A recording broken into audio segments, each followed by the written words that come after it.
Good morning, everyone. This is Sunday, March 27th, 2016. Happy Easter to all. Our subject today is reality and the golden text. Be not conformed to this world, but be ye transformed by the renewing of your mind, that ye may prove what is that good and acceptable and perfect will of God. I want to start today with something very important. Linda and Shardy both, they've had time to come to Plainfield. They don't live too far in Pennsylvania. And Linda was given a box of papers from the Eustace Foundation. We were given many boxes, most of which was just old records that we didn't keep, but there are a few boxes we had that I hadn't had the time to go through thoroughly. And so, Linda, tell them what you found. And I found out a little more information even today. I had the timeline. I'm not sure I'm correct about that. I just want to tell everyone, if they are interested in this themselves, there is a website called thegreatlitigation.com, and in it, everything that I see is stuff that I have saw reference to, or there were letters or some kind of documentation that verifies whatever the whoever made this website. It supports what they are saying, and it's very clear, and they have spent a lot of time to give a lot of details, and it has a lot of documentation that you can go through yourself, and come to your own conclusion. But interesting enough, February 1916, so this would be almost exactly a year, when the first time that the board of directors had went to the trustees and wanted them to acknowledge them as the supreme power, and they didn't do it and didn't want to do it. And then the official process, I think, started in 1919, but there were some small events and letters in between, but you can look at that for yourself. What I felt about mostly when I went through this box was really the importance wasn't really about taking care of Eustace's book, which is a wonderful book, but to keep the history protected. That's so important as we go on, because these generations are going to be lost. He was one of the three people directly involved, and to keep his papers and stuff is to preserve the work and the thinking that he did, and the protection of individuality and Mrs. Eddy's purpose. That's how I see it. The one thing that Mrs. Singletary wanted me to read that I'll share with you that I thought was really beautiful is a little excerpt from a letter. It's just a copy of a letter. It wasn't the original, but it was a letter that Eustace wrote to Gilbert Carpin Jr. in 1948, and they just took that one part out. And this is a quote from Eustace. May I say here that I have always felt that the board of directors, in excommunicating me forever, did for me the most wondrously unselfish thing they could have possibly have done. They were lovingly obedient to God and went, in what they did exactly contrary to human wisdom, that would say was the wise thing to do. They obeyed the voice of God in spite of human reasoning and judgment, and they gave me my freedom forever, so far as the Boston Church was concerned, to practice and to teach Christian Science as God showed me. I have always had the greatest sense of gratitude and respect for that board which so well obeyed God's direction in ordering my freedom. I know God guided and directed every move that was made and has been doing so ever since. And that's unquote. And that is basically the tone of many of the things that he writes. It's just beautiful, I think. yes, and you will certainly see that in his book, and which is why he lived a very long life with great deeds and classes. He continued working for the cause of science till the very end. Even though he was excommunicated, he refused to hate. He saw it as God's plan, and that's exactly how we feel too. Ultimately, it has been God's plan have this freedom. Gary, you can just you want to briefly mention the litigation for those who don't know? Yeah, for anybody who's not aware, Herbert Eustace was one of 3 trustees to the publishing trust, to the publishing society, that Mrs. Eddy appointed under the deed of trust when she set up the publishing as an independent trust, independent of the church. So the church had its board of trustees, and the publishing trust had its 3 trustees, and they were independent of one another. Actually, they had 4, and the church board of directors removed one in 1919, I believe. Thank and that you. became a problem, sure. Yeah, thank you. So it was after Mrs. Eddy passed that the board of the church decided they wanted to control the publishing. And that was when they approached the 4 trustees and began their process of taking them over. And eventually, since the trustees of the publishing knew that Mrs. Eddy intended for it to continue to be independent, they did not bow down to that desire, the board of the church.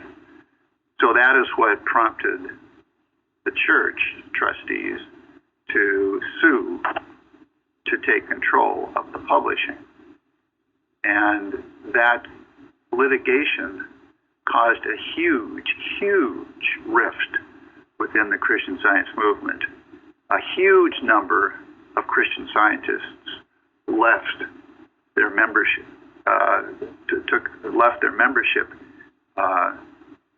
and left the church as a result of that litigation because it was so unprincipled and so wrong. Eustace, one of the trustees, helped to fight for the independence, which is what Mrs. Eddy intended. And when they lost, instead of being angry or mad, Eustace, the trustees were excommunicated after the litigation, and any member who supported the independent trust was also excommunicated. And there were quite a few practitioners and teachers who supported the trust who were excommunicated at the time.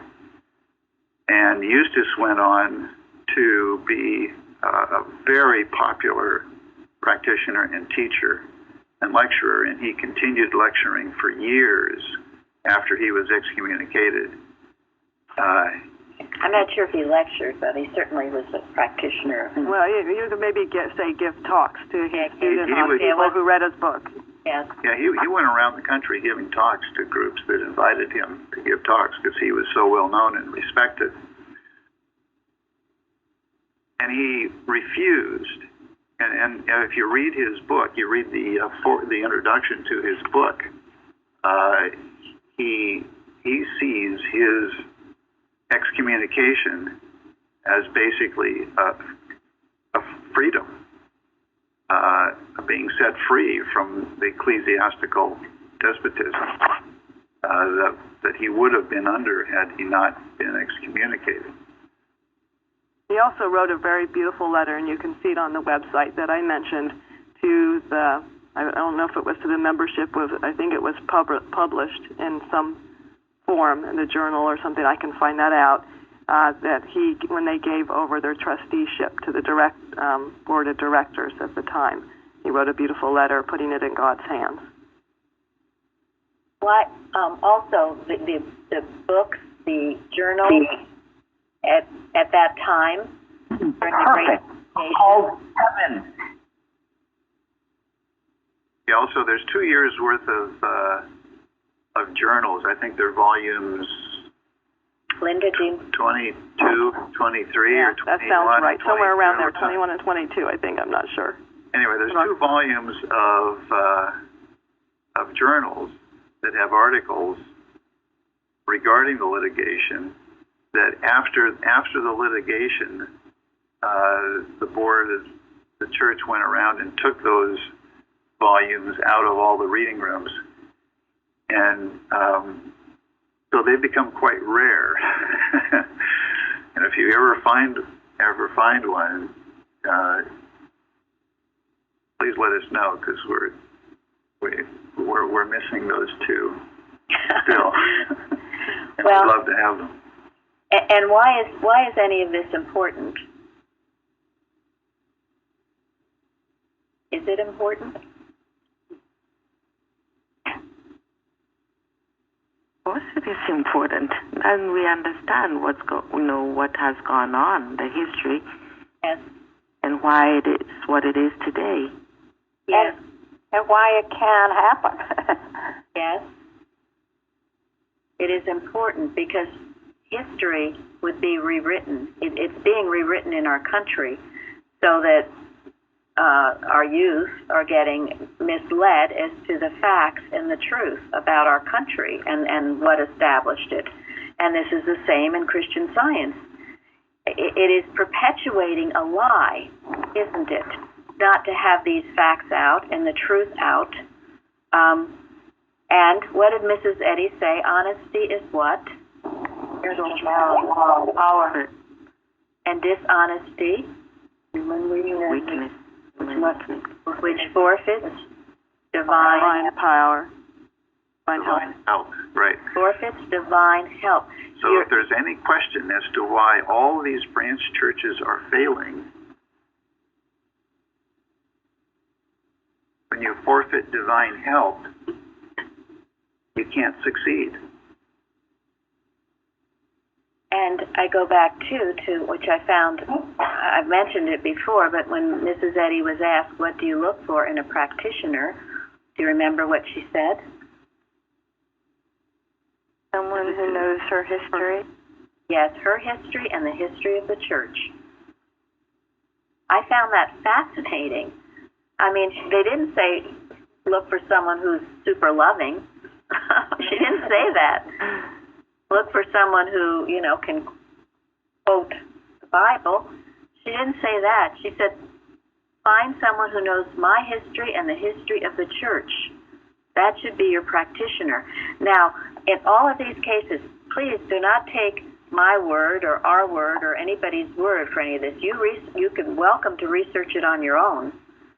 But it's highly important. Our January Love is the Liberator, the theme, we are going to feature Herbert Eustace and all of these things. January 2017. Yes, which is 100 years later. So if any of you have anything or articles or anything you feel would be good to put in there, we can start preparing for it now. Recently, Gary and I guess, were members of the Longyear Foundation. We feel, have done wonderful things. They preserve a lot of Mrs. Eddy's homes and that kind of thing. And they have newsletters, and they are independent. And they've made some really good documentaries. Yes, DVDs on Mrs. Eddy. So there's some good thinkers in that group. But recently, in one of the newsletters, it was on Annie Knott. And Annie Knott, and when I talk about these things, it's really in no way judgment, because Lord knows how hard it must have been at that time when Mrs. Eddy passed and all of this was going on. But it was about her and all her wonderful works and all that she did, which was many, and she knew Mrs. Eddy. And then she became one of the first women on the board of directors. But it goes on to say that, she was on the board of directors during the Great Litigation, and that she fought for the board of directors, and the board of directors rightfully won and have their place in history as Mrs. Eddy intended. Now, even before I got to that part, my stomach was turning as I was reading this article. And I didn't really know why. I mean, it wasn't anything. It was all about her works and all that she did. But when I got to the end, if I didn't know even a little bit of what I'd known, I would have just taken that as the gospel truth. Why not? I mean, they said it. They must know. So my point is, try the spirits, test the spirits, and that includes anything that's said and done here. You know, we are independent thinkers. You think for yourself. You make righteous judgment, and we, of course, have been. We felt very honored to have received the Eustace Foundation. It was given to us, and By the trustees of the Eustace Trust. yes, and any of you, and I know some of you have been reading his book. It's an amazing book. Yes. From start to finish, and he gives Mrs. Eddy credit time and time again, doesn't he? He takes Always no goes comfort back from- to her. Yes, goes back to her Her science and health, actually, he does. quite often. He knew the science so clearly, more clearly than just than almost anybody else at the time, and that is why Mrs. Eddy appointed him as a trustee under the deed of trust for the publishing. He was English, and he, came out and had a ranch in California. He taught Richard Oakes, who we have notes from Richard Oakes that we'll put in this issue about Eustace and about his classes. So, Richard Oakes was the guy who helped the Carpenters get Spiritual Footsteps printed. Yes, discerning the rights of man. And he was someone who we knew, who visited our church many times. Oh, really? That's interesting. Yeah. You know, Eustace was taught by Kimball, by the way, and Thank you. Mrs. Yes. Eddy. Mm-hmm. Yes, and Mrs. Eddy, and of course Kimball was taught by Mrs. Eddy. And Annie not had ties too. I mean, she did know Mrs. Eddy, but somehow things happen, and I don't know. You have to read in between the lines.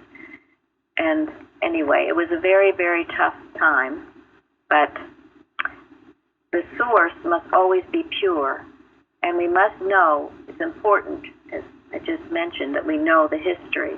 So we're not, flubbergasted.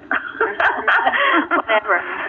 When you're put on the spot by somebody else who, what's this or that, or, you know your facts. You can be calm under the pressure of animal magnetism when it tries to tell you that you don't know. You do know. You know your Bible. You know your science and health. You know your history. And you can't be bubble-mocked, whatever that is. Go ahead, Tom. I just wanted to say, I think part of what happened with the Longyear was just many, many, many decades of persecution. Yeah, my mother used to give them money, but I'm not sure she ever really fully appreciated the significance and the importance of what Longyear did, because there was at one point that she got so many letters asking for money that it was actually almost upsetting, but probably through this persecution, it's tough to fight the Boston organization when you don't have much money, Exactly. And then when the church was, I think, going through some financial difficulties, sold, Mary Baker Eddy's house and was at Chestnut Hill. They went to Longyear. And in a way that was probably a pact with the devil, because there probably was some resolution of this decades-long persecution of Longyear, Yes. Kind of a settlement of affairs. We've come to an agreement, and we will stop persecuting you. But on the other hand, we expect some things from you. And so I noticed that one of the board members of Longyear was the head of the Committee on Publication from Florida. So it's kind of like an interlocking organizational structure now between the two. Right. Well, and we remember years ago, the first time we visited, not that many years ago, a few years ago, Gary offered the woman there who was in charge of things one of our healing thoughts. Well, she looked like she was about to pass out. she just turned absolutely white as a sheet and said, no, thank you. What a good history. Yeah. Right. You know, like we were, I don't know, some weird... That's always a good test. Yeah, right. When I tell people, we're from the Plainfield Church, and here's our magazine. Would you like to take a look at it? That tends to separate the sheep from the from the goat. Yeah, well, remember the Longyear whatever foundation or whatever it's called, Longyear made the Boston Church look bad. Right. Their very existence made the Boston Church look like a pretty awful organization. Yes, and Yes, it was a rebuke. It was a rebuke. Yes, it was. Right. So in a way, they've kind of settled this now, and Longyear probably has a relationship not a whole lot different than, like, say, other Christian Science organizations that are independent. Yeah. So. Yeah. Well, the lesson for me, anyway, in all of this, with the litigation, with situations like this, is that you have to always be on guard, because the human mind is always trying to usurp what God has done. It's always trying to take over what God is doing.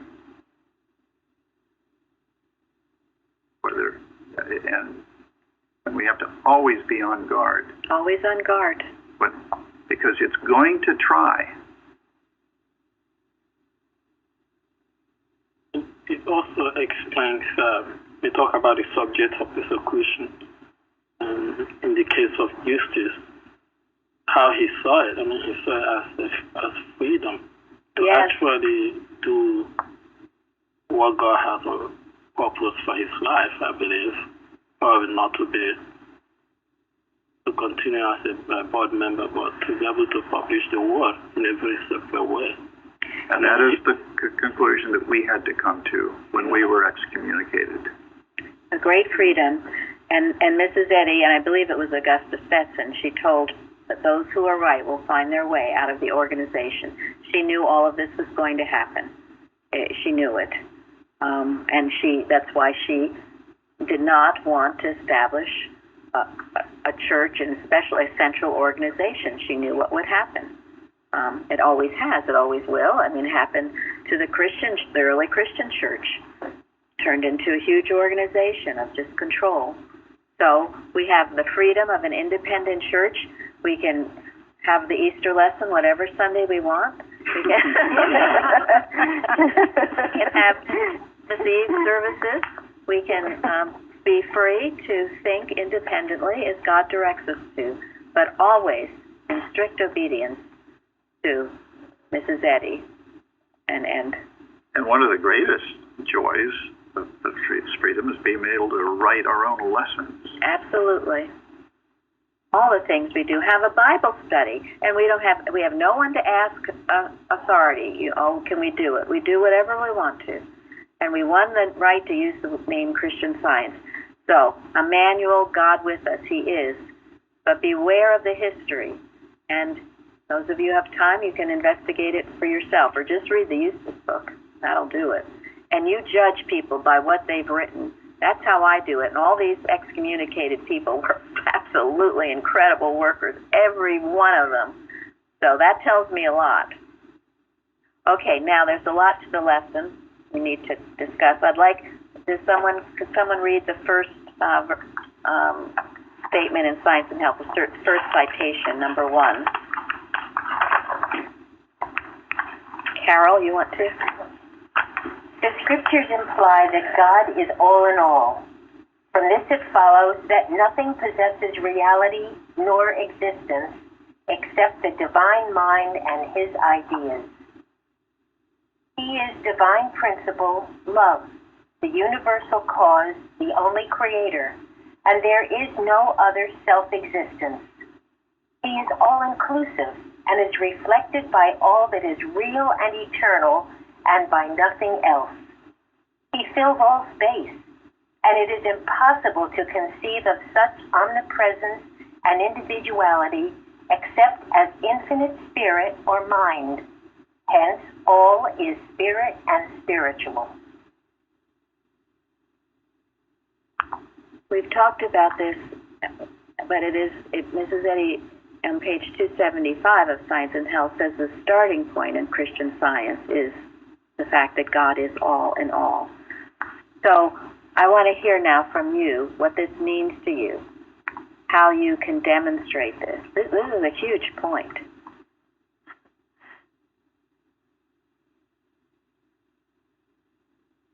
I think it's the whole point. God is all in all. And it makes me want, ask myself, so what is my reality then? What should be my reality after I know this? God is all in all. And this lesson really brings it home in so many different citations that if God is all, and as it says down here, spirit and spiritual, then to look at those things, those two concepts, and just bring them home in every practical way. God is all. So then, why should I have pain? Even in that way, in any discord, God is all, and I am this manifestation. So then, what we've talked about this before, but it really, the lesson is excellent in bringing this out. It is. It carefully just builds one citation after the next. It builds the case. And of course, God being all in all means the perfectibility of everything. Now, learning this in Sunday school, I just, well, that's all nice, but it doesn't seem to be true. And one way to demonstrate this is something else that we talked about even last week, is overcoming fear of any kind. If I'm afraid of something anxious about anything, doubtful, worried, just being overcome by any fear, then I need to ask myself, am I believing this? Am I understanding that God is all in all? Because God is good, so therefore there is nothing to fear. And there was also a testimony about that during the Wednesday service that was very helpful. There's nothing to be anxious about. There's nothing to fear. Yes. This is from, thank you, Data, because this leads right into this. This is from Lessons of a Seventh Day, page 312. Mrs. Eddy speaking. Who believes what I have written? He who has the most experience of good. Who disbelieves it? He who has the most fear of evil. What is the remedy for this belief? It is experience for every moment, hour, and day of mortal existence brings each one of us nearer the understanding of the nothingness of evil in proportion to our understanding of the allness of good. So, every moment of every day, you have a choice. You can be either experiencing the allness of God, or you can be fearing your belief in the power apart from Him. You either make good use of your moments, or you don't. If you don't, you wake up one morning and what?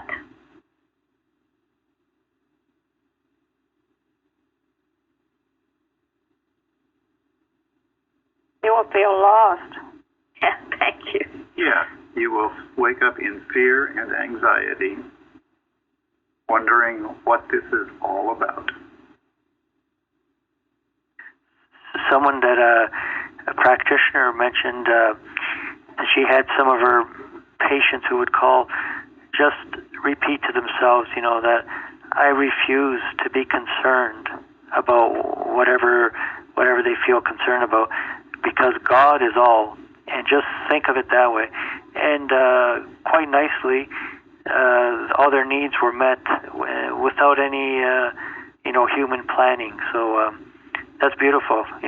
We can really put in God's hands that way. God is all, and that takes care of everything. Yes. Mm-hmm. And the reason it works that way is because it's true. It's not somebody making something up or humanly willing something. It's the acknowledgement of the truth.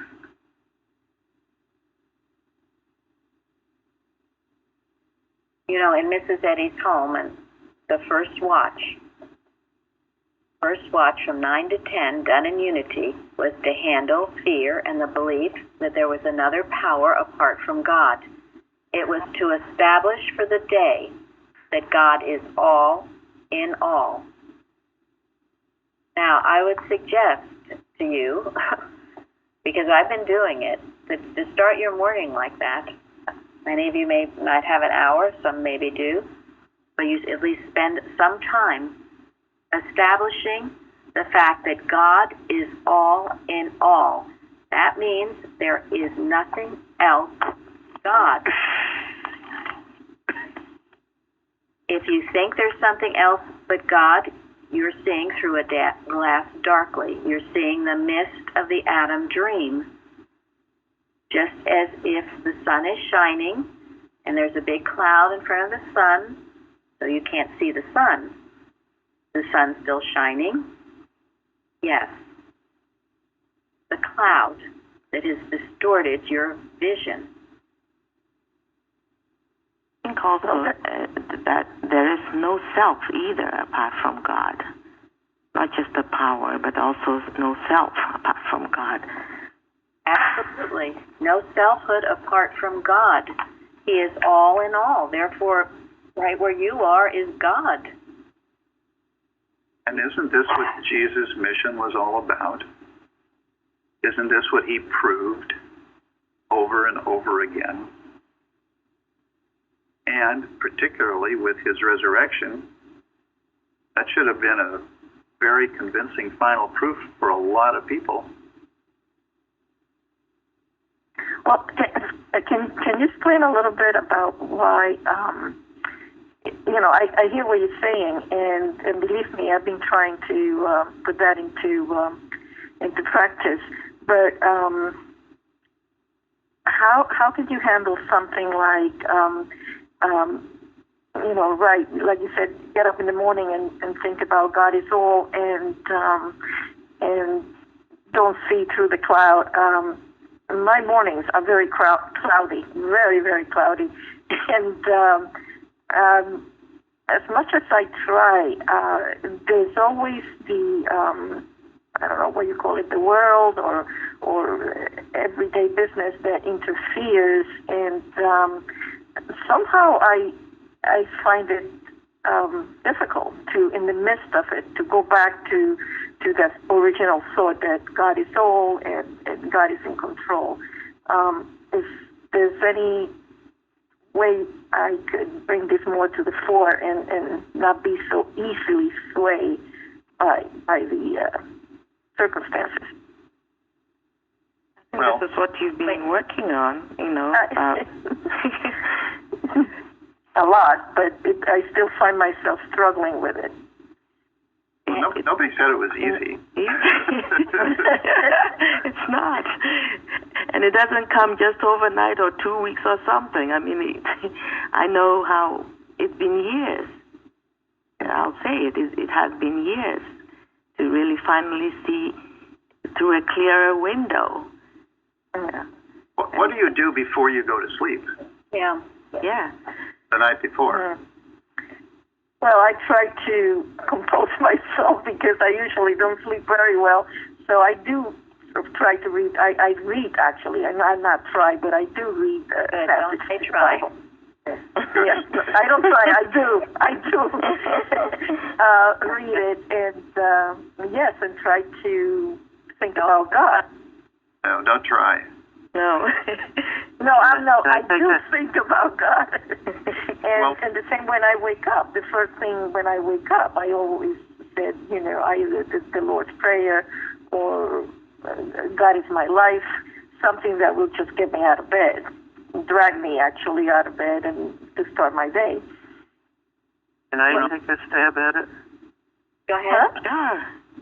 because I was going through the same problem 100%, and what I found was a time of need, a phrase that said that mortal mind can only hold the thought for that instant. So if you take a divine thought, and what I've been doing is just repeating it. So I think a beautiful one was the one Mrs. Singletary just gave of God is all, and then there can be nothing else or no fear, or however you want to phrase it. But I just keep repeating God is my life, or the Lord's Prayer over and over and over and over again. And what I've found over the past couple of weeks is that now there seems to be more room for God's love, and I can actually catch myself in the middle of the day with the surplus thinking, and then I do a couple repetitions there.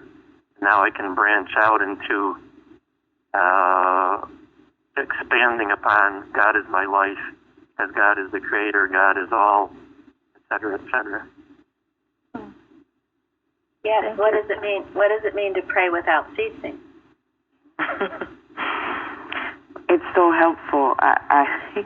I learned to do that. I mean, now for me, even if someone's talking at work, I get a lot of instructions, and as someone starts to talk, I'm still just going. I hear what they're saying. I do always hear what they're saying, but I'm praying as they are speaking. Father, God is my mind, or whatever the prayer needs to be, and that's what I've learned, just that there's no moment that I can't pray. That it doesn't matter what's going on. I can always say something or declare some truth, and that's been so helpful for me.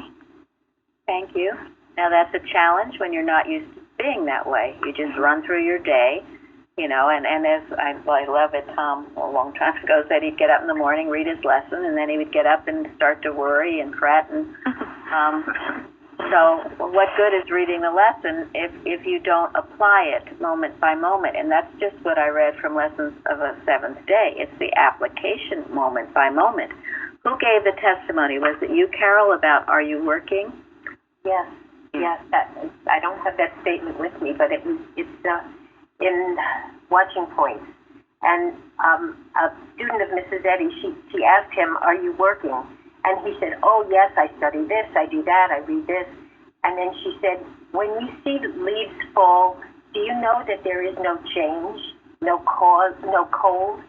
When you see age, do you know that there is no age? Do you know that man is constantly happy and active and perfect? And she went through quite a list of wonderful things, just statements to use when you see something. And that's it. Don't just accept what you see. What you have to do is just go back and put it in God. What does God say about this? And that was so helpful for me because I had kind of slipped a little bit, and that was very helpful. Yes, that is a paraphrase from Mrs. Eddy. And, of course, the student said, no, Mother, I am not working. So, I mean, honestly, how many of us do this 100% all day? Of course, no, we can all improve. But this is the goal. This is the Emmanuel, God with us, seeing God all in all. When you pass someone on the street, hail, Son of God. As Dede said, when you're speaking to someone, just in your mind think, this is a child of God. I am speaking to another child of God. It only takes a minute. You can pray without ceasing, or you can pray and worry all the time. Not pray, but worry all the time, because you're not praying if you're worrying. So, and this is the point. If you do it more consistently, you will go to bed and sleep better, and you will wake up in the morning and not be so bombarded and feel, as Fairley said, lost. Because it'll get to you. Also, I've heard a few people talking about repeating something over and over, almost like non-stop. I found it, when you're repeating something over and over with non-stop, are you repeating out of fear, or are you repeating out of conviction? Like when you're repeating to yourself, God is all in all, is it out of fear? Because if it's out of fear, it's not going to do any work. Thank you. It has to be Very out of important. conviction. Yes. You can say one, and it can take care of the a circumstance that is facing you. But if you repeat out of fear, it's dangerous. Then you're just perpetuating the fear. That's a hugely important point. And just repeating, we've talked about repeating like a parrot, that can be like saying your rosary beads. It has to be out of conviction. However, if you're having trouble to jumpstart yourself and you're just kind of lost, as Fairly said, start somewhere, and even if it is repeating, repeating and defeating, repeat until you catch on. Better than nothing, but get where your violin is tuned and you're saying it with conviction, not God is all, but I'm really so afraid. God is all, but I'm If you keep that doubt still going, always still doubting, then you're not getting anywhere. But really with your heart, Father, here I am. I do want to understand this. Help me. We can turn to God for anything, everything. One article that's been helpful to me that Plainfield offers is God with Us by Kendall, where he begins by saying, and which is what I use now and have found some success with, try to be conscious that God is with you every moment. Yes, that's great. Yeah. I remember a testimony that I gave a while ago, and I was actually pleased because Chadell in Pennsylvania, she has similar experience. She shared also in her testimony. That was when I was having trouble to sleep, and luckily to me, I have my Bible next to me, and when I opened that Bible, just open it, and it took me to the book of Isaiah that said, "Do not be afraid, for I am with you." When I read that, I was completely convinced that God was speaking to me. That conviction alone took care of the problem, and I went to sleep immediately. I didn't wake up until the next morning. If it was out of fear, I would have continued repeating that, and I would not still go to sleep. But the conviction alone, knowing that God was speaking to me, and He is right here with me, took care of the situation. That's important when you are repeating to yourself. It's better to convince yourself than to repeat to yourself. Jeremy, thank you. Something that helped me a lot was learning how to write watches. Sitting down and actually just trying to handle it and looking up things to help handle it with.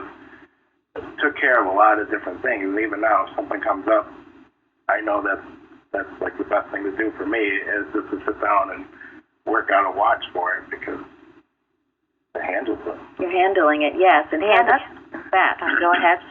No, that's important because it's also taking thought of self as, I don't feel good, I feel so bad. And really loving out. A phrase I learned from Plainfield is, knowing the truth for everyone. It helps. It really does. Yes, getting your thought off self, because self will perpetuate it again. But these are the little foxes that spoil the vine, Benjamin's point, that, if you're just saying it with fear behind it, it's doing no good. That's not watching, or that's not working. It's not working.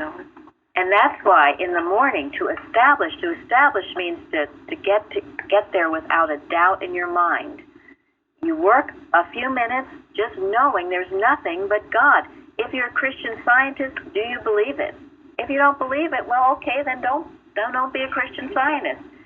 If you're going to believe it, that means you're going to understand it. And if you understand it, it means you're going to take time to feel it. Feel it, not just words, but feel there's nothing but God. And then you will begin to experience the effect of your thinking. And the things that you feared, the person that you feared, the situation that you feared will dissipate.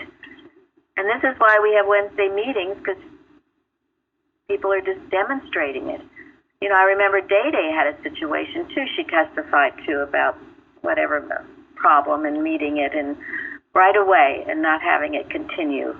And very often it'll try to come at night or first thing in the morning. Songs in the night. There's something in the Bible and Psalms. Songs in the night. Let it be songs of praise and thanksgiving, not thoughts of fear and doubt. And that's why I asked the question, what do you do before you go to bed?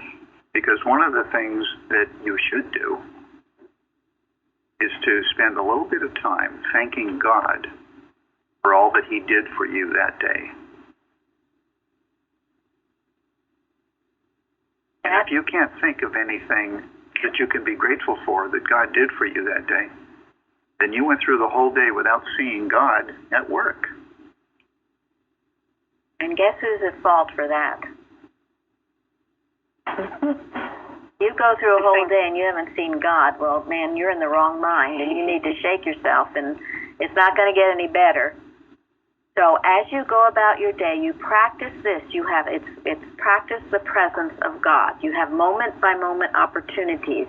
And in fact, he is your mind. He's not outside of you. He's your consciousness, if you allow it. If you, as Florence has been saying, get yourself out of the way and let him work. You are not God, but he expresses himself through you. There's a wonderful... Go ahead. Nope. You go first. No. I was just going to read Psalm 42:8, which was something you just started to say. We can end with that. No, go ahead and read it. Okay, it says, "Yet the Lord will command his loving kindness in the daytime, and in the night his song shall be with me, and my prayer unto the God of my life." Thank you. Beautiful. Beautiful. Yes. That's what you remember at night, God's songs. And that's why I often, the words Emmanuel, God with us, always means so much to me from the beginning of Matthew, the birth of Jesus, is what his name means. And Mrs. Eddy says it too in Science and Health. Emmanuel, God with us. Nothing to fear. He is all in all, and you can begin proving it. First you make small beginnings, perhaps, but you're bursting through this dream of life and matter. God is love. He loves you. He wants everything good for you. And it's important to feel that love. Feel God's love. And to accept it. Too often we say, well, we don't deserve it, or whatever. But feel God's love. I wanted to mention a couple of things. We don't have time to get into too much, but one is The Article Body by Mary Baker Eddy. It's on our website. Jacob has sent us the complete article. But if you are having difficulty with your body in any way, I suggest you study this daily if you need to. It brings out your perfect being in God, and you're not trying to reach out or change or do anything. You are acknowledging present perfection, as this lesson brings out. Right now, present perfection, seeing through the mist and seeing what is true. Probably maybe I'll read from it next week, but I wanted to end with this. A Treatment for Every Day by Mary Baker Eddy from the Christian Science Journal, 1883. Every time you declare you are perfect in God, there goes through the body a health-giving power. When you realize this truth of truths, that you are now, not will be, perfect in God, without a single doubt, wonderful changes will come to pass. But let me urge you, however difficult it may seem to declare times without number that you are perfect, joyful, triumphant, and complete, say often, God is my strength, God is my life, God is my health and understanding. You have dominion in him over the world, the flesh, and the devil, a dominion that is omnipotent. Your life is in him. No power can bind you. God is the only life. Spirit is the only substance. Love is the only cause. Harmony is the only law. And now is the only time. Amen. So, you will go on. A wonderful. Someone turn on their. Okay, we'll have a wonderful service now. The perfectness of God's presence and power with us. Okay, thank you all. Thank you. Thank you. Thanks very much. Thank you.